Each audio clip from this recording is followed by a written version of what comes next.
Welcome to நிதி embroidery. இன்றைக்கி நம்ம பார்க்க போகிற டிசைன் ஒரு டபுள் கலரில் நம்ம போட போகிறோம். New design. ஸோ இதை எப்படி நம்ம போடுறது அப்படிங்கிறத பார்க்கலாம். ஃபஸ்ட்டே நான் வந்து 2 கலர் ரெட்டு க்ரீன் எடுத்திருக்கேன். ரெண்டையுமே கிளாத்தில் சேர்த்து லாக் பண்ணிட்டேன். இப்போது க்ரீனை கீழே விட்டுட்டு ரெட்டை மட்டும் கையில் சுற்றியிருக்கேன். அதில் ஒரு செயின் போட்டுட்டு பீடை நான் ஆட் பண்ணிடுறேன். இப்போது நம்ம ரெட்டில் மட்டும்தான் தைக்க போகிறோம். ஸோ க்ரீன் வந்து கீழே அப்படியே துணியோடு சேர்த்து வரும். இப்போ நீங்கள் பீடை லாக் பண்ணிவிட்டு துணியோடு லாக் பண்ணும்போது அந்த க்ரீன் த்ரெட்டையும் சேர்த்து வச்சு லாக் பண்ணுங்கள். இப்போது 3 செயின் போட்டுக்கலாம். இந்த செயின் வந்து கேப்பை ஃபில் பண்ணுறதுக்கு. ஸோ இப்போ இதை வந்து கிளாத்தோட லாக் பண்ணுவோம். கிளாத்தில் எப்போ லாக் பண்ணாலும் இந்த க்ரீன் த்ரெட்டும் கூடவே இருக்கிற மாதிரி பார்த்துக்கோங்க. இந்த க்ரீன் த்ரெட்டும் உங்களுக்கு கூடவே வரணும். கீழே விட்டுட்டீங்க அப்படின்னா உங்களுக்கு சாரீக்கு பின்னாடி தொங்கிட்டு இருக்கும், அசிங்கமாக இருக்கும். தென் இப்போ 4 செயின்ஸ் போட்டுக்கோங்க. 4 செயின் போட்டுட்டு எக்ஸ்ட்ரா ஒரு செயின் போட்டுட்டு திருப்பி இப்போ பீடு வச்சுட்டு பீடை லாக் பண்ணிவிட்டு இந்த 4th செயினில் வந்து உள்ளே விட்டு பீகாட் ஸ்டிச். போன வீடியோவில் நம்ம இதை பார்த்தோம். அதே ஸ்டிச் தான், கொஞ்சம் பீடு வச்சு போடுறேன். இப்போ திருப்பி அதே இடத்துல ட்ரிபிள் க்ரோஷாக்கு சுற்றிட்டு 2 நான் வெளியே எடுத்துகிட்டு வரேன். ட்ரிபிள் க்ரோஷாவில் இப்போ ட்ரிபிள் க்ரோஷாவோட ஹெட்டு அந்த இடத்துல தான் நம்ம பீகாட் ஸ்டிச் போட போகிறோம். ஒரு செயின் போட்டுட்டு பீடு போட்டு பீடை லாக் பண்ணிவிடுங்க. லாக் பண்ணிவிட்டு அந்த ஹெட்டு ட்ரிபிள் க்ரோஷாவோட ஹெட் இருக்கு இல்லையா, லாஸ்ட் தடவை 2 வெளியே எடுத்துகிட்டு வந்தோம்ல அந்த இடத்துல உள்ளே விட்டு த்ரெட்டை வெளியே எடுத்தீங்க அப்படின்னா உங்களுக்கு சிங்கிள் க்ரோஷா போடுறதுக்கு 2 த்ரெட் இருக்கும். ஸோ இப்போ இதே மாதிரி திருப்பி ட்ரிபிள் க்ரோஷா சுற்றி உள்ளேருந்து த்ரெட்டை எடுத்துகிட்டு வாங்க. இப்போ இது 2வது தடவை ட்ரிபிள் க்ரோஷா போடுறோம். 2 நம்ம வெளியே எடுத்துக்கிட்டு வரோம். இதுதான் ஹெட்டு. இது வழியாக வெளியே எடுத்துகிட்டு வரும்போது இந்த 2 நூலில் தான் நம்ம வந்து திருப்பி பீகாட் ஸ்டிச் தைக்கிறதுக்கு நம்ம உள்ளே விடுவோம். இப்போ பீடை கோர்த்துட்டு ஒரு செயின் போட்டு பீடை கோர்த்துட்டு பீடை லாக் பண்ணிவிட்டு இந்த ஹெட்டு காமிச்சோம் இல்லையா, 2 த்ரெட்டு கடைசியாக நம்ம 2 ஒன்றாக்கணும் இல்லையா, அந்த இடத்துல உள்ளே விட்டு சிங்கிள் க்ரோஷா போட்டுக்கோங்க. ஸோ இதை தான் நம்ம பீகாட் ஸ்டிச்சுன்னு சொல்லுவோம். இப்போ 2 அடுத்த ஒரு triple crochet, 3rd triple crochet நான் போடுறேன். ஸோ 2 நான் வெளியே எடுத்துகிட்டு வந்துட்டு பீகாட் ஸ்டிச் போட்டுடலாம். ஸோ இதே மாதிரி நான் வந்து 4 டைம்ஸ் வந்து நம்ம ட்ரிபிள் க்ரோஷா போடுவோம்.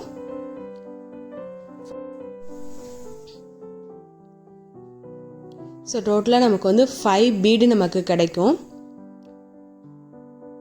இப்போ வந்து 4th டைம் நம்ம ட்ரிபிள் க்ரோஷா போட்டு பீகாட் ஸ்டிச் வச்சிடலாம் பீடு வச்சு. ஸோ இப்போ வந்து 5th பீடு நம்ம போட்டாச்சு. இப்போ இதை கொண்டு போய் இப்போ நம்ம ஃபுல்லாக முடிச்சாச்சு. இப்போ 5 பீட்ஸ் நம்ம கிடச்சிருச்சு. இப்போ இதை கொண்டு போய் நான் வந்து கிளாத்தில் லாக் பண்ணுறேன். க்ரீன் த்ரெட்டு உங்கள் துணியில் இருக்க மாதிரி பார்த்துக்கோங்க. ஆர்ச் வந்து ஹாஃப் ஆர்ச் வந்த மாதிரி இருக்கா. ஸோ நம்ம இதை இன்னும் நிறையா போட்டோம் அப்படின்னா வந்து அந்த பீடோடு போய் ஒட்டிட்டு நிற்கும், நமக்கு கரெக்டாக வராது. இப்போ என்ன பண்ணுங்கள், கலரை நம்ம மாற்ற போகிறோம். ஸோ ரெட்டு பாருங்கள், ரெட்டை நான் கீழே விட்டுட்டேன். ரெட்டு வந்து கண்ட்ரோல் வந்து அந்த த்ரெட்டு தான். இப்போ க்ரீனை கையில் சுற்றிருக்கேன். இப்போ க்ரீனில் ஒரு செயின் போட்டுக்கிட்டேன். இப்போ பீடு வச்சுக்கலாம். பீடு வச்சுட்டு லாக் பண்ணிவிடுங்க. இப்போ நீங்கள் குச்சு கட்டுறதா இருந்துச்சு அப்படின்னா பீடுக்கு பின்னாடி நம்ம 3 செயின் போட்டு பீடு வைப்போம்ல, அந்த மாதிரி போட்டுக்கலாம். நான் வந்து குச்சு கட்டுற ஐடியாவில் இல்லை. ஸோ அதனால் வந்து நான் ப்ளைனாக தான் போட போகிறேன். இப்போது 3 செயின் போட்டு லாக் பண்ணிவிட்டு க்ரீனில் இதே டிசைனை நம்ம கன்டினியூ பண்ண போகிறோம். அப்படியே இதே ஆர்ச் ஹாஃப் ஆர்ச் வந்து நம்ம போட போகிறோம். பாதி சைஸ் 5 பீடு வச்சு. இப்போ திருப்பி இதை முடித்ததுக்கப்புறம் ரெட் கலர் த்ரெட்டு நம்ம எடுக்கணும். ஸோ பீடை ஃபஸ்ட்டு கோர்த்துட்டு குச்சு வேணும் அப்படின்னா நீங்கள் வந்து பின்பக்கம் 3 செயின் வர மாதிரி நம்ம போடுவோம் இல்லையா ஸ்டிச்சு, ஸோ அந்த மாதிரி போட்டுக்கோங்க. 3 செயின் போட்டு பீடு வச்சு சிங்கிள் க்ரோஷாவில் லாக் பண்ணிட்டீங்க அப்படின்னா உங்களுக்கு பின்னாடி செயின் கிடைக்கும். இப்போது ரெட் கலர் த்ரெட்டு க்ரீன் கலரை கீழே விட்டுட்டு ரெட் கலரை கையில் சுற்றிக்கோங்க. இப்போ க்ரீனில் தான் முடிச்சிருக்கீங்க. ஒரு செயின் போட்டுட்டு இப்போது பீடு வச்சுருங்க. இதில் பீடை கொண்டு போய் கிளாத்தில் லாக் பண்ணிடலாம். பீட் லாக் பண்ணிவிட்டு பீடை கொண்டு போய் கிளாத்தில் லாக் பண்ணிடலாம். ஒவ்வொரு தடவையும் கிளாத்தில் லாக் பண்ணுறதுக்கு முன்னாடி நம்மளோட கூடவே வர த்ரெட்டு அதே இடத்துல இருக்கான்னு நீங்கள் செக் பண்ணிக்கோங்க. விட்டுட்டு போயிடாதீங்க. விட்டுட்டு போனீங்கன்னா நம்ம அடுத்த தடவை எடுக்கும்போது கரெக்டாக வராது. தென் 3 செயின் போட்டு திருப்பி லாக் பண்ணிவிடுங்க.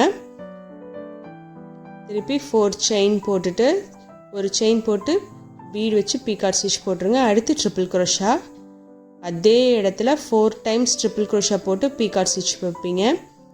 பீட் வச்சு பீகாட் ஸ்டிச் போடுவீங்க ஹெட்டில், ட்ரிபிள் க்ரோஷாவோட ஹெட்டில். ஸோ இதே மாதிரி நம்ம 4 டைம்ஸ் ட்ரிபிள் க்ரோஷா போட்டோம் அப்படின்னா டோட்டலாக நமக்கு 5 பீட்ஸ் கிடைக்கும். 5 பீட்ஸ் இந்த மாதிரி கிடச்சதுக்கப்புறம் நம்ம இதை வந்து துணியோட லாக் பண்ணிடலாம். இதேமாரி ஃபுல்லாக ஆல்டர்னேட்டிவாக நம்ம முடிச்சிடலாம். நான் இதை இப்போ ஃபைனலாக க்ளோஸ் பண்ணும்போது டோட்டலாக நமக்கு வந்து 12 த்ரெட்ஸ் இருக்கு இல்லையா. இப்போ கடைசியில் ஆரம்பிக்கும் போது எப்படி டோட்டலாக லாக் பண்ணி ஆரம்பித்தோமோ அதேமாதிரி எண்டும் வந்து நம்ம ஃபுல்லாக 6 12 த்ரெட்டையும் நம்ம வந்து சேர்த்து 2 தடவை செயின் போட்டு கட் பண்ணிவிட்டு வெளியே எடுத்துட்டிங்க அப்படின்னா அது நல்லா நின்றுக்கும், ஒன்றும் பிரச்சனை இல்லை. ஸோ இப்போ பாருங்கள் குட்டி குட்டி ஆர்ச்லேயே பாதி சைஸு. ஸோ இதை வந்து நம்ம ஆல்டர்னேட்டிவாக நம்மளால் போட முடியும். இந்த டிசைன் உங்களுக்கு பிடிச்சிருக்கா அப்படின்றத சொல்லுங்கள். இதில் நீங்கள் குச்சு கட்டுறதா இருந்ததுன்னா பீடுக்கு நடுவில் நீங்கள் பின் பக்கம் நீங்கள் வந்து இருக்க த்ரெட்டில் உள்ளே விட்டு குச்சு கட்டிடலாம். பட் நான் வந்து இதில் குச்சு கட்டுற ஐடியாவில் இல்லை, ப்ளைனாக தான் நான் போட்டிருக்கேன். இதுவே ரொம்ப அழகாக இருந்தது. இது நம்ம ப்ளவுஸில், சாரியில், எல்லா இடத்துலையும் இது ரொம்ப ஆப்டாக இருக்கும் இந்த டிசைன். இந்த வீடியோ உங்களுக்கு பிடிச்சிருக்கு அப்படின்னா லைக் பண்ணுங்கள், ஷேர் பண்ணுங்கள், சப்ஸ்கிரைப் பண்ணுங்கள், பெல் பட்டனை ப்ரெஸ் பண்ணுங்கள். நாளைக்கு ஒரு புது வீடியோவோடு நம்ம மீட் பண்ணலாம். தேங்க்ஸ் ஃபார் வாட்சிங்.